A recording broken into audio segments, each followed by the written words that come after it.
morning students.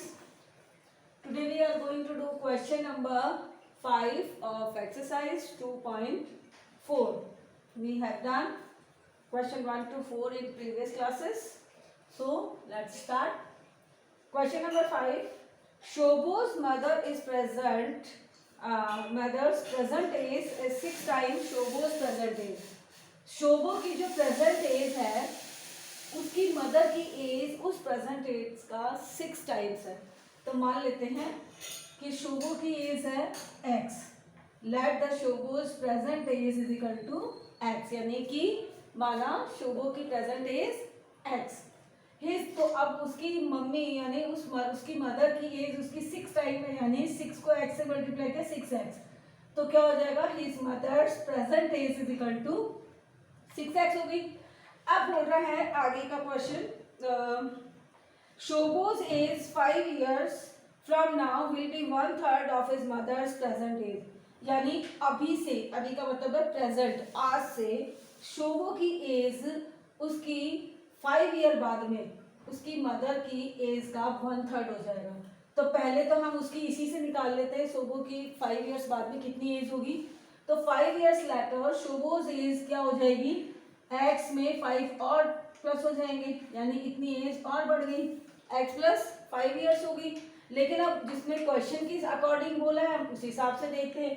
तो 5 years letter उसकी mummy की जो एज है मदर की एज उसकी 1/3, यानी 6x का 1/3, तो क्या हो जाएगी 5 years later Shobhoj age will be 1/3 of his mother's age, यानी 1/3 1/3 इंटू 6x। दोनों चीजें ही इक्वल है और हमारा इक्वेशन का जो बेसिक चीज है वो यही बताई जाती है कि दोनों तरफ इक्वल होना चाहिए, ऐसी कंडीशन में ले आओ। तो हमने ऐसी कंडीशन बता दी, ये कंडीशन उसने बताई, ये हमने निकाल ली प्रेजेंट से, दोनों तरफ से बराबर होगी, चाहे हम उसकी प्रेजेंट एज में 5 years जोड़ दें, चाहे उसकी मम्मी की एज का 1/3 कर दें, तो वही चीज आ जाएगी। तो हम उसको अब इक्वेशन के रूप में बना देते हैं। तो अकॉर्डिंग द इक्वेशन दोनों तरफ होगा x प्लस 5 किसके बराबर होगा 1/3 इंटू 6x।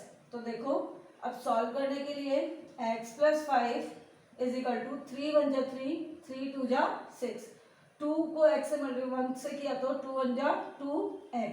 अब आपको पता है ये x इधर चला जाएगा तो माइनस का हो जाएगा, तो 2x माइनस x हो जाएगा और 5 अपनी जगह रहेगा। तो मैंने थोड़ा इस तरह से लिख दिया,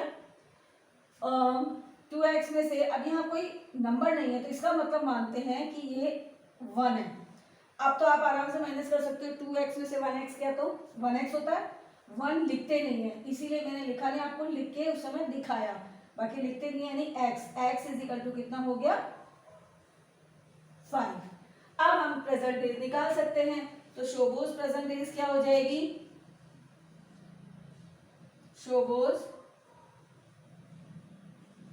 present age is equal to 5 years, कितनी हो जाएगी 5 years हो जाएगी शोभो की प्रेजेंट एज, क्योंकि x बता रहा और x की वैल्यू है 5। अब मदर की age, his mother's present as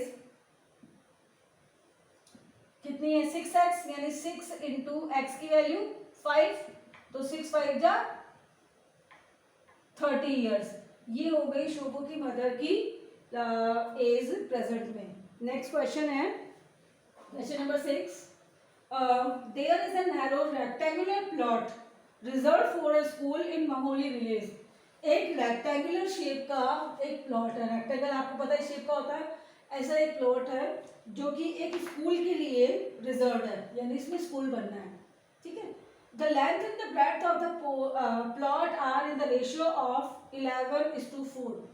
length और ब्रेड्थ, देखो पहले उसने लेंथ बोला है फिर ब्रेड्थ बोला है, अब फिर उसका रेशियो दिया है 11:4, यानी जब उसने लेंथ पहले बोला है तो पहले वाला रेशियो 11 उसका होगा, यानी let the length is equal to 11x।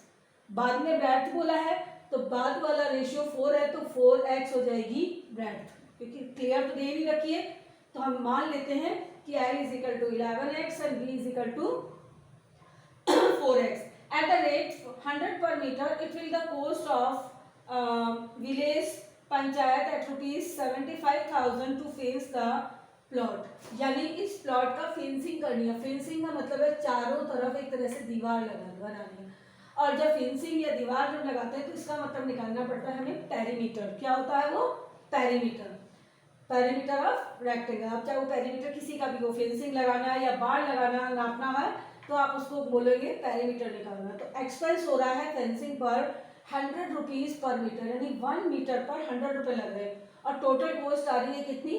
75,000 rupees. तो हम इसे निकाल सकते हैं कि ये कितना पेरीमीटर है, क्योंकि जब हमें टोटल कॉस्ट पता है, 1 मीटर पे कितना आ रहा है वो भी पता है, तो हम इसकी पेरीमीटर आराम से निकाल सकते हैं पूरी लेंथ को। तो 100 पेरीमीटर कितनी हो जाएगी? टोटल कॉस्ट अपॉन 1 मीटर पे कॉस्ट, 75,000 अपॉन 100, डबल जीरो से डबल जीरो कट गई, तो कितना बच गया? 750 मीटर। क्लियर हो गया? अब ये हमारे पास में पेरीमीटर आ गई, तो हम पेरीमीटर का ही फॉर्मूला लगा दें। तो पेरीमीटर ऑफ रेक्टेंगल का फॉर्मूला क्या होता है? 2 मल्टीप्लाई ब्रैकेट में L प्लस बी, यानी लेंथ प्लस ब्रेड्थ। अब दोनों चीजें इक्वल है, ये और ये, तो हम इसी में जमा दें। According the question 2 multiply length कितनी है? 11x प्लस ब्रेड्थ कितनी है? 4x। ये किसके इक्वल है? 750 के।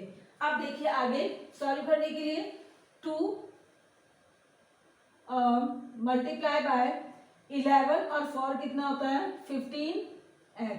11x और 4x मिला के कितना हो गया? 15x is equal to 750। 15 to जा 30x इज इक्वल टू 750। अब x की वैल्यू निकालो, 750 अपॉन 30 हो गया। 10 से 10 कैंसिल हो गई। 3 से डिवाइड कर दो 75 को, आप डिवाइड करके देख लो। 3 टू जा 6, 1 बचता है, 15 हो जाता है, 3 5 जा 15, यानी x की वैल्यू निकली है हमारी 25। अब हम निकाल सकते हैं लेंथ कितनी हो गई, क्योंकि उसने इसकी लेंथ और ब्रेड्थ पूछी है कि find the length and there and breadth, यानी उसकी मेजरमेंट। तो लेंथ है अपनी 11x, यानी 11 इंटू 25। 25 को 11 से मल्टीप्लाई कर दो, मैं डायरेक्ट कर रही हूँ, आप वैसे करके देख लीजिए। 25 × 25 कैरी 2, 25 × 25 और 2 कितना हो गया? 27। तो ये हो गया 275 मीटर। लेंथ नेक्स्ट है ब्रेड्थ। ब्रेड्थ कितनी है? 4x, यानी 4 इंटू एक्स की जगह पे 25, क्योंकि x की वैल्यू 25 निकली है, तो आप मल्टीप्लाई कर दो। 25 4 जा 100 मीटर। तो ये हो गई हमारी measurement. So we have done question number 5 and 6 of this exercise, and in next class we will do next question. Thank you.